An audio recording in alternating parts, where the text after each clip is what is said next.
Hello and welcome to another episode of Politics Theory Other. My name is Alex Doherty and my guest today is Paul Rogers. The conflict between the United States and Iran is now in its sixth month, having been initiated by American and Israeli strikes against Iran on the 28th of February, leading to the protracted closure of the Straits of Hormuz, the economic and geopolitical reverberations of which continue to be felt around the globe. In today's episode, I spoke to security expert Paul Rogers about the current situation and the prospects of a deal between the United States and Iran that might lead to the opening of the Straits. We talked about why Donald Trump recently backed away from launching a major attack on Iranian infrastructure, the current posture of the UAE, Saudi Arabia, and the other Gulf monarchies, and the prospects of Israel potentially embarking on further escalation if a deal, likely to be highly detrimental to Israel's regional position, were to be concluded between Washington and Tehran.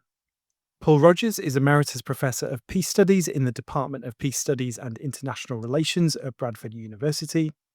He is Open Democracy's International Security Correspondent and the author of Losing Control: Global Security in the 21st Century. If you find this interview useful, then please do consider becoming a £5 patron of the podcast.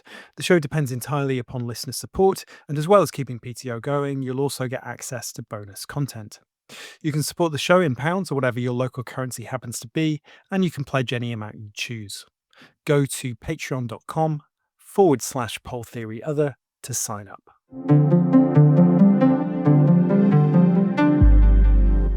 On the day we're speaking, US administration figures have been talking up the prospects of reaching a deal with Iran to reopen the Strait of Hormuz, with Treasury Secretary Scott Bessent commenting that we are in talks with the Iranians, and I think there is a chance we may have a deal today or tomorrow to open the strait and move towards a more normalized position in this conflict. For its part, Iran denies that any direct talks are taking place and has stated that the only negotiations ongoing are between Iran and Oman. And according to the latest reporting on those talks, under the emerging agreement between the two states, ships would enter the Persian Gulf through an Iranian-controlled route and exit through a route controlled by Oman, with service fees charged for providing security, something, of course, the US has vehemently opposed. And, somewhat, of course, risibly, Donald Trump has suggested that if fees were imposed, they would be fees that would go to the US. How do you see the situation at the moment, and how close or far away from any comprehensive agreement that might open the Strait of Hormuz and end the war do you think we are? Quite a long way from it. I mean, the problem is it's almost impossible to believe anything that's coming out from Trump or the people around him. And this makes it really difficult from our perspective. Having said that, I think the reality is that if you look at take a distant look at where, for the sake of argument, the two sides are, the Iranians and the United States, then frankly, it seems that Iranians feel they're in a stronger position. And that's the blunt thing.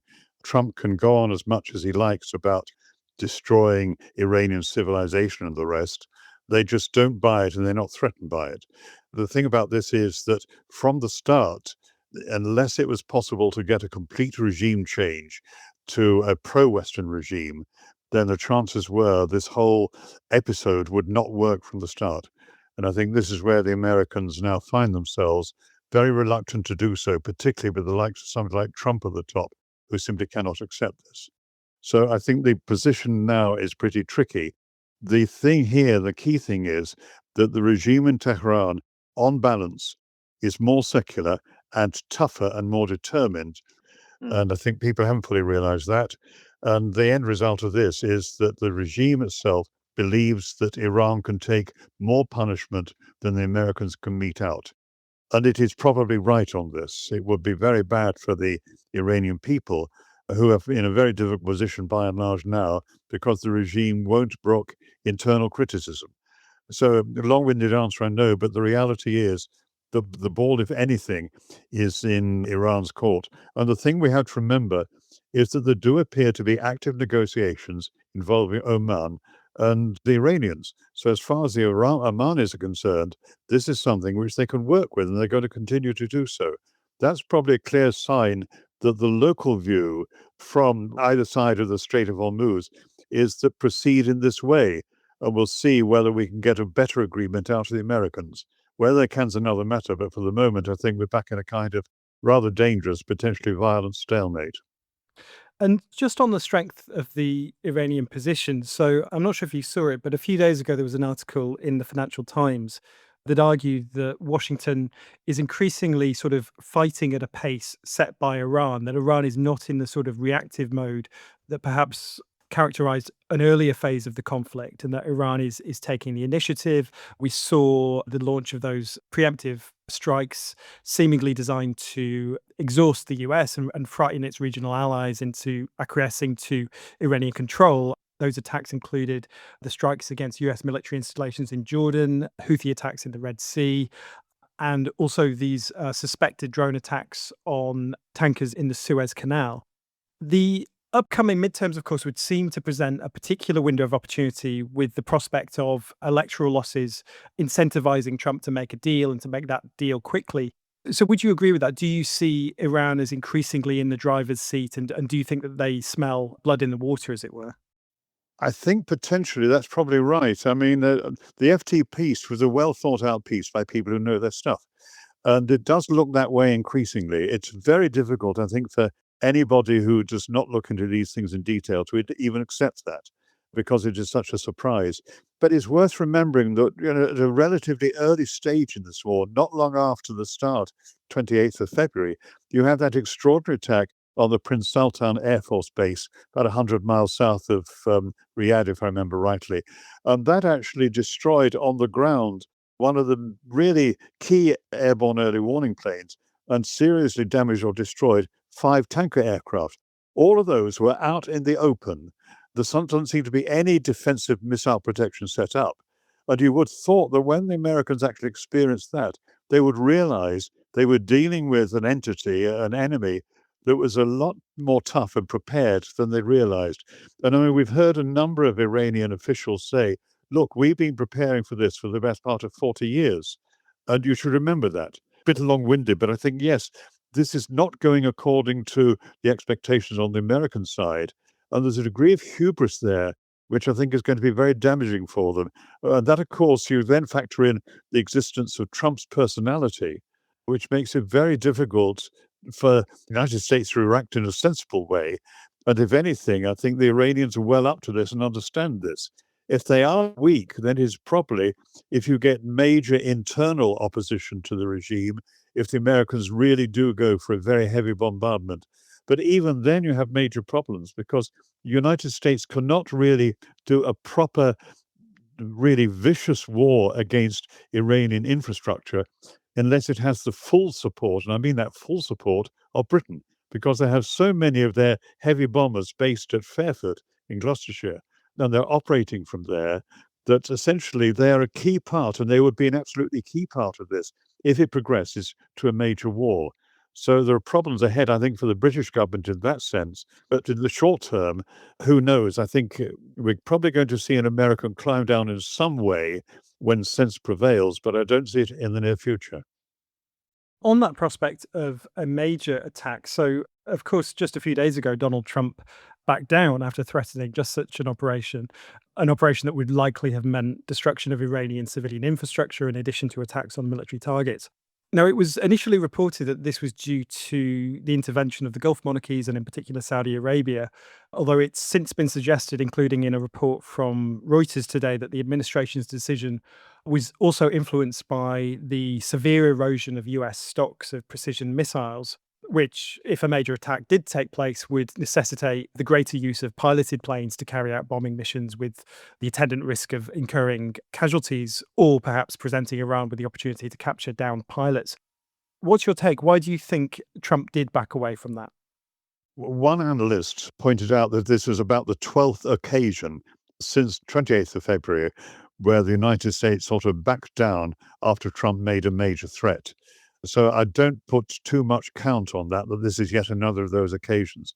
I think for what it's worth, that the point you just mentioned, that there's a serious rundown of stock, is absolutely right, particularly the Patriot, the so-called PAC-3, the Patriot Advanced Capability Mark III, which is probably the most effective counter-attacking missile that the Americans have. Although there's another one which is even longer range, and they're short of that as well. Some indication of this is shown by the huge, I suppose, what do you call them, orders that the Pentagon has let with, I think it's Lockheed Martin and Mm. also the producer of the other missile, and they're spending billions. I mean, it was last count is going to be sort of 50 billion is going to be spent over the next 7 years purely on buying more of those missiles. They've been caught out heavily on that. Again, you wonder why, because they were caught out at the start of the Afghan war and had to spend months actually working 24/7 to get their stocks up again. I don't think they really appreciate the way in which a relatively weak country can actually bleed a much more powerful country of its key expensive stocks of defensive weapons without that country even realizing it. So it's another area where I think there's been a really grim, from an American point of view, underestimation of what Iran is capable of doing. When it comes to the thinking of the Trump administration, I mean, perhaps that's a slightly charitable word, but nonetheless, I mean, do you see a strategy as such? Because whether it's sort of talking up the prospects of a deal that would not include Iranian control over the Strait of Hormuz, or sort of trying to talk down the oil price, just using their social media platforms to try and improve matters on that front. I mean, it almost seems like they're in a state of trying to just kind of wish solutions into existence because the prospect of what they're facing, a truly profound strategic defeat is just impossible for them to accept. When it comes to the range of opinion in the US, they do seem to be sort of uniquely unable to accept the fact that with all its military might, the US is impotent to defeat Iran, as you describe. Do you think that's uncharitable to the administration? Do you perceive more seriousness and more of a genuinely thought through strategy than I'm seeing? Well, I think you've got to look at this in long-term perspective. I mean, we've had failed war after failed war over the last 25 years. Afghanistan, they thought it was sorted out in about 10 weeks.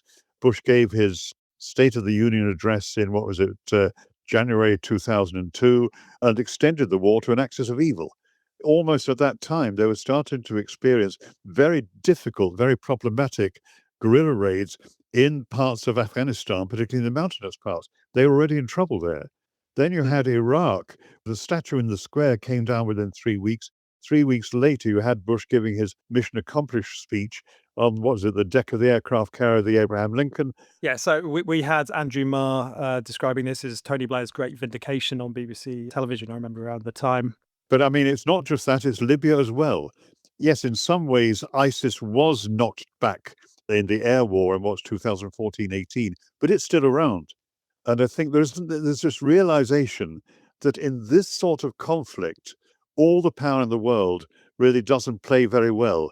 And I think this is why the Israelis, at an early stage, when they were dealing with Palestinians and the Hezbollah, basically used more and more of the Tahrir doctrine, which was precisely, if you can't defeat them on the ground, then you go for the indirect way in which you destroy the basis of their society. And essentially, I think in another way of putting it, you would actually have, Trump himself in a very difficult position in that regard, because essentially, if you go for the Tahrir doctrine on this scale, the damage that that has done to the United States is going to be massive. And the Israelis would probably like to see it, but it just won't work. And I think people are slowly coming to the realization that in many ways, things are changing. Just as in a very different context, the Russians are finding that the way that the Ukrainians have been able to develop new forms of drone warfare in the matter of a few months is shaking them. So, on the whole military side, it's difficult to piece out exactly where we're going, but it's a different direction to what we expected. You can at least say that. Yes, on the Israelis, I think we'll come back to them in a moment.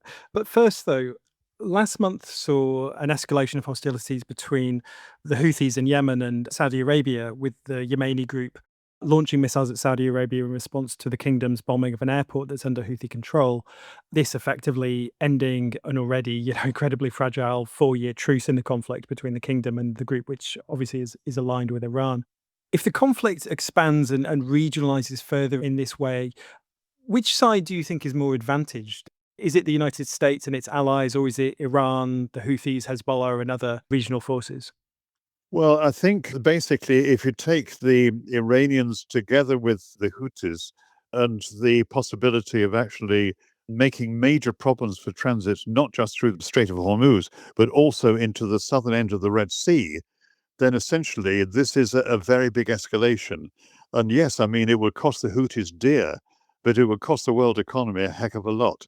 That, if you like, to put it very crudely, is a card up the sleeves of the Iranians which hadn't yet been played. And the Iranians could do much more if they chose, if it expands to much more in the way of attacks on Gulf oil facilities, which are hugely vulnerable. And here again, you have the problem that if the Iranians are using relatively cheap missiles, but the only thing that can knock them down is, say, a PAC-3 missile, and the United States running low on those, then this is where I think things really do become problematic. I think what it really means is that this war is going to have to be settled at the negotiating table. And as things stand, there has to be a bigger give way by the United States than from Iran. The only thing there is that if it is a relatively modest give way, that will suit the Iranians well because they know they've got a deterrence for the future. The people that it won't suit, of course, are the Israelis. And that is not just under Netanyahu, whoever might replace him if he loses the next election. So here again, I think it's strange times, but the reality is that is the way things are going. And at some stage, I think there had to be a recognition that there are still more cards for the Iranians to play than certainly the Western allies of the United States and the United States itself, and even the other Gulf states that are loosely allied to the United States. And I think there's a huge amount of angst in various capitals across the Middle East about the way this is going, and an anxiety to see it ended as soon as possible. Yes, on that, so the case of the UAE is interesting, right? Because the UAE has been strikingly hawkish regarding Iran. But even in their case, in recent weeks, we've seen a bit more moderation and a seeming appetite to keep lines of engagement with Iran open. How do you see the posture of the UAE and the other Gulf states? Do you think we're likely to see increasing hedging as it becomes apparent that the US is at least less able to be a credible security guarantor than it once was? I think so, because the problem is that if basically the UAE accepts that the United States is not so reliable as they expected, then they really only have two choices themselves: to rearm themselves hugely, which will take time, or else to actually have better relations with Iran. And there will be this sort of tacit acceptance behind the scenes that, in fact, you've got to deal more sort of person to person with Iran, that you realize, and one tends to forget, the relationship across the Gulf is very strong. Very large numbers of people who have links, family links in Iran, actually have their premises in the UAE. I haven't been there for a while, but when I was last there, you go down the back streets east of the Dubai Creek, and you find all these shops and banks and the rest with very clear Iranian links. And so I think that the social links are much stronger than people realize. And this is one of the reasons why I think, in some ways, the royal family and then the various royal families across the UAE have to tread rather carefully. So again, it's the unexpected, I think, which is becoming more significant almost week by week. When it comes to the question of nuclear weapons and the region, discussion tends to focus on Israel's undeclared nuclear arsenal and on Iran's nuclear program. But we've seen, of course, the military agreement made between Saudi Arabia and nuclear armed Pakistan, itself, of course, an ally of China. And that's a move that is bound to cause disquiet in New Delhi. We've also, in recent years, seen the economies of the Gulf states diversifying somewhat, especially in the case of the UAE, with efforts to place themselves on the frontiers of high tech industry, including AI. And that reality seems increasingly at odds with the cliche of these states as being nothing but primary resource producers. Do you think this sort of general drift towards greater complexity, both on the geopolitical and the economic front, is what we can expect going forward? And what do you think the implications may be for regional security? Broadly speaking, I'd agree with you. And basically, the concomitant of that is that the United States' influence in the region is in a state of decline.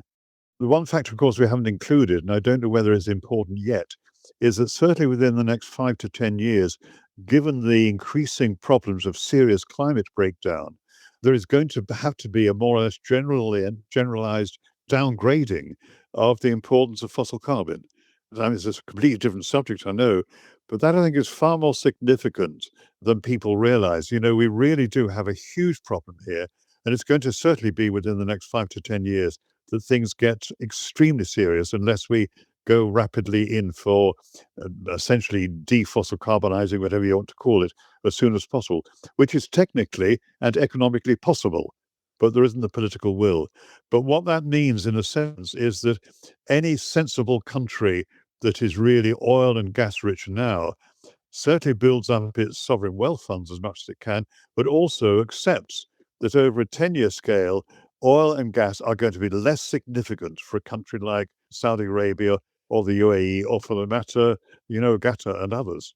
One would expect that within the echelons of thinking in these states, quietly, without very much sort of interest in what the West thinks, people are starting to think this through, that in the longer term, this is going to be the factor which is going to change everything. And I don't think that's too much of an exaggeration to talk in those terms.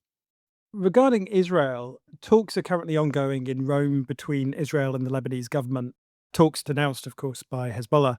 Meanwhile, the latest reporting suggests that the IDF is carrying out extensive infrastructure work in the territory it's captured in southern Lebanon, an area of about 600 square kilometers. Meanwhile, there's increasing concern that Israel may be about to take control of the Temple Mount in Jerusalem. There was reporting today that Jordan is convening an emergency meeting of foreign ministers from the Arab and Islamic world in response. What's your view on Israel's current posture, and how much of a risk do you think there may be that Israel might respond to any deal between the United States and Iran by escalating on its own behalf? Whew, that's a really tough one, but I mean, it's spot on as well. I mean, what is happening in Haram al-Sharif, the vicinity of Aqsa Mosque in particular, remember that is regarded as the third most holy site in Islam as a whole. And the first two, of course, are in Saudi Arabia. So we shouldn't underestimate that. And the fact that you have people like Ben Gvir leading a couple of thousand settlers into that area, as he did, 10 days ago, and with the prospect of major inroads during some of the basically Jewish feasts that are due in September, we have potential for a major problem. As far as one could see, Netanyahu is happy to let this happen. And I think it's a very dangerous thing. I think it's linked very strongly with the coming election because he has to win that at all costs. And as a result of that, he's prepared to do things which ordinarily he probably wouldn't think about. And sorry, Paul, when you say he has to win that at all costs, presumably you mean to keep him out of jail on corruption charges, right? Yes, but also to continue with maintaining his, as he sees it, his historic reputation. If you were to put them alongside, I think probably, as far as he is concerned, the significance of that election is greater than the significance of the midterms to Trump. It's of a different order.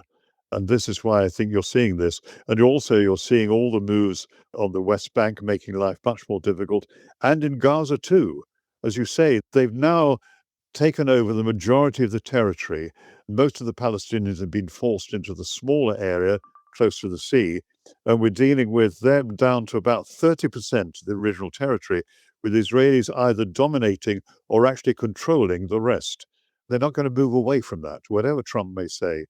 And I think we need to be realistic about that, unless there's a huge change within Israeli thinking. But I don't see that at the moment. So I'm sorry to be so sort of black about this, but I think here again we have major problems which people aren't really realizing are lying ahead. And certainly, I think the United States, in its present leadership, just doesn't get it at all. I might say also, I don't think Tony Blair does either, but that's neither here nor there. Finally, Paul, there was another interesting article that appeared today in the Washington Post that talked about the declining efficacy of Donald Trump's use of threats against adversaries and allies alike, with the authors writing that as Trump nears the midpoint of his second term, officials and analysts say one of his signature powers to bluster on social media, shock, spark panic, and convert that panic into the outcomes that he wants has begun to fade. The bully pulpit of the presidency remains, but the audience is no longer quaking in the pews. And in that article, they also mention the recently announced nuclear deal between the US and Saudi Arabia, which the latter had trumpeted across its media channels, only for Trump to then embarrass them by seeming to partially walk back the deal and state that it was dependent on Saudi Arabia joining the Abraham Accords, which has been effectively dead in the water with the consequences of the Gaza genocide. How radically do you think US credibility is currently leaching away? And do you think that credibility could be restored under a Democratic presidency? Or is this really something the US doesn't come back from, and that we are seeing a really transformative moment in geopolitical relations? And that there's often been talk of the US encountering a Suez moment, and that talk is alighted on lots of different examples, including the initial US response to the COVID-19 pandemic. But do you think this really is such a moment? Specifically, I'm not at all sure. I think, it may be, for some of us, it may be a matter of wishful thinking, although wishful thinking for a world which will probably be possibly even more unstable than the current one is not something that sort of one engineers with any confidence. But I think the point is things are certainly changing hugely. If you got a thoughtful, sort of really high grade Democrat president replacing Trump, then yes, it might be possible to at least ease things.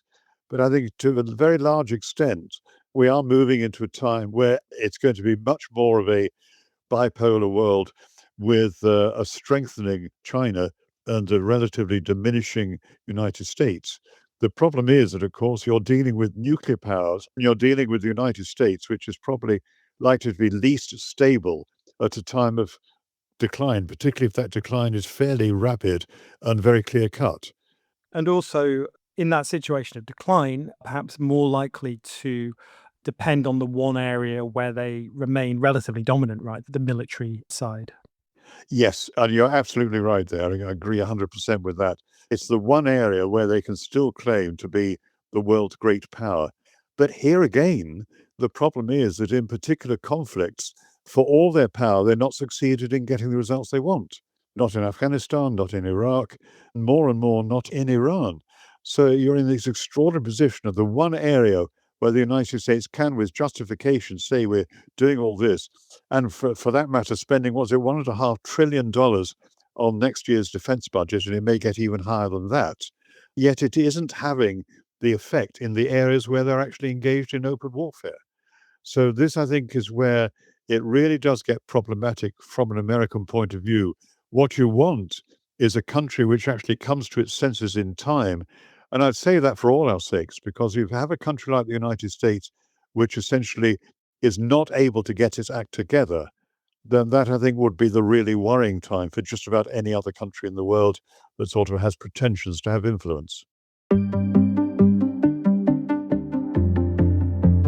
You've been listening to Politics Theory Other. If you've been enjoying PTO and finding it useful, then please do consider becoming a £5 supporter on Patreon. The show depends entirely on listener support, and if you sign up, you can access bonus content, including listener questions episodes with PTO guests. Go to patreon.com/poletheoryother to sign up. The show's music and graphic design is produced by Planet B Productions. Thanks as ever for listening. I'll be back soon.